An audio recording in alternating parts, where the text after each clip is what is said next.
భారత అంతరిక్ష ప్రయాణంలో మరో చారిత్రాత్మక ఘట్టం ఆవిష్కృతం కానుంది. ప్రైవేట్ రంగ భాగస్వామ్యంతో అభివృద్ది చేసిన విక్రమ్-1 రాకెట్ ప్రయోగానికి అంతా సిద్దమైంది.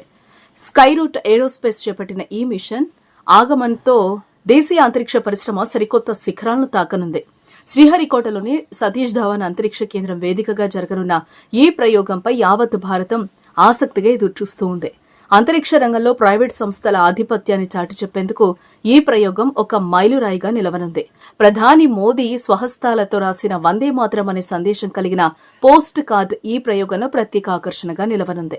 అంతరిక్షంలోకి చేరుకోనున్న ఈ పోస్ట్ కార్డ్ భారత దేశాభిమానానికి ప్రతీకగా మారనుంది. స్కైరూట్ సంస్థకు చెందిన ప్రతిభావంతులైన బృందం, ఇస్రో మాజీ చైర్మన్లు, భారతీయ వ్యోమగాములు, శాస్త్రవేత్తలు రాసిన డజన్ల కొద్ది పోస్ట్ కార్డులను కూడా ఈ రాకెట్ మోసుకెళ్లనుంది. అంతరిక్ష రంగ ప్రగతికి బాటలు వేసిన మేధావులను గౌరవించుకోవాలనే సంకల్పంతో ఈ వినూత్న కార్యక్రమాన్ని స్కైరూట్ చేపట్టింది. ఈ మిషన్ వెనుక ఎందరో నిపుణుల శ్రమ, పట్టుదల దాగుంది. పేలోడ్ విభాగంలో మైక్రో ఆర్టిస్ట్ అజయ్ కుమార్ రూపొందించిన అద్భుతమైన కళాఖండాలు అంతరిక్షంలోకి వెళ్లనున్నాయి. 18 క్యారెట్ల బంగారంతో తయారు చేసిన ఈ సూక్ష్మ రాకెట్ విగ్రహంపై భారతీయ విజ్ఞాన శాస్త్ర దిగ్గజాలైన సివి రామన్, విక్రమ్ సారాభాయ్, అబ్దుల్ కలాంల చిత్రాలను అత్యంత సూక్ష్మంగా చెక్కారు.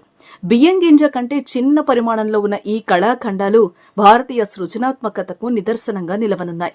అలాగే కాస్మోస్ డైమండ్స్ రూపొందించిన కాస్మిక్ బ్లూమ్ అనే కళాకృతి కూడా ఈ మిషన్లో భాగమైంది. సాంకేతికతతో పాటు కళాత్మకతను మేళవించి భారత్ తనదైన ముద్ర వేయడానికి సిద్దమవుతూ ఉంది.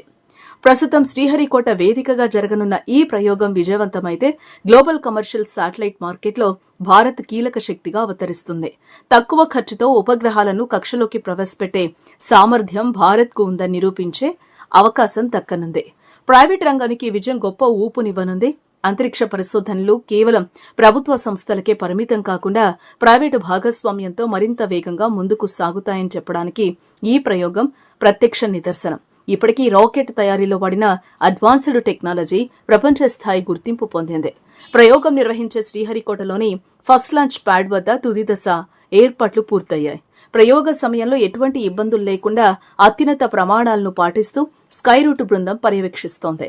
వాతావరణ పరిస్థితులు అనుకూలించడం, అన్ని వ్యవస్థలు సమర్థవంతంగా పనిచేయడం ఈ మిషన్ విజయానికి కీలకమని నిపుణులు భావిస్తూ ఉన్నారు. అంతరిక్ష చరిత్రలో మరో కొత్త అధ్యాయాన్ని లిఖించడానికి భారతీయ మేధా సంపత్తి సిద్దమైంది. జూలై 18వ తేదీ ఉదయం నుండి ప్రయోగంపై దేశ ప్రజల దృష్టి కేంద్రీకృతమైంది. ఈ ప్రయోగం కేవలం ఒక రాకెట్ ప్రయోగం మాత్రమే కాదు, భారత్ అంతరిక్ష రంగంలో ఆత్మనిర్భరత వైపు వేస్తున్న మరో భారీ అడుగు. ప్రపంచ దేశాలు భారత్ వైపు ఆశ్చర్యంగా చూసేలా ఈ మిషన్ ఆగమన్ ఉండబోతోంది. సక్సెస్ వైపు అడుగులు వేస్తున్న భారత ప్రైవేట్ స్పేస్ రంగం త్వరలో మరిన్ని విజయాలను తన ఖాతాలో వేసుకోనుంది. I'm right here at Sriharikota at the launch site, and we have these special cards which we received from our team members, our investors, policymakers, and all well-wishers across the country. And we also have a very special card from none other than our Honorable Prime Minister Narendra Modi ji. And reading this gives me goosebumps. He has written Vande Mataram, and all these cards are going to go to space on Vikram-1 Agaman mission, and very excited to send them to space.